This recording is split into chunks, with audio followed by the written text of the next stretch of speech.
Welcome to our channel. Today we how to connect Firebase Remote Config to personalize app features step by step clearly.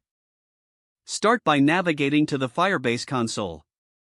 Create a new project or select an existing one. In the project overview, click on Remote Config from the left menu. If prompted, enable Remote Config for your project. Next, click on Create Configuration to start setting up parameters. Add a new parameter by entering a name in the parameter key field. Set a default value for this parameter in the default value field. To define conditions for this parameter, click on Add Conditional Value. Select a condition type, such as user property or device country. Specify the values for the condition you've chosen. Repeat this process to add more parameters as needed. Once all parameters and conditions are set, click on Publish Changes. Now, open your app's codebase to integrate Firebase SDK. Install the Firebase dependencies if you haven't already done so.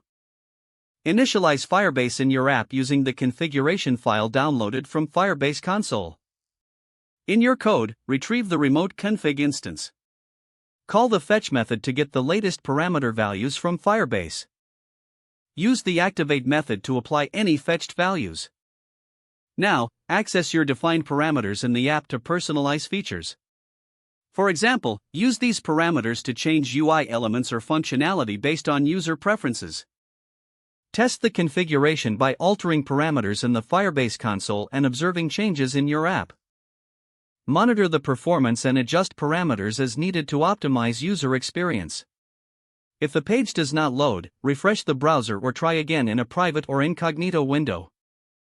Make sure you are using the correct email address, then retype it carefully to avoid small typos.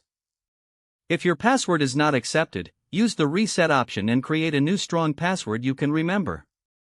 Check your spam folder for verification or security emails, then complete any requested confirmation steps. Enable two-factor authentication if available to improve account security and reduce unauthorized access risk. After signing in, review your profile details so your contact information and settings are accurate and current. If you see an error message, note it down and try again after restarting your device and internet connection. Log out when you finish, especially on shared devices, to keep your account and payment information secure. If the page does not load, refresh the browser or try again in a private or incognito window. Don't forget to like this video and subscribe to our channel for more step-by-step tech guides.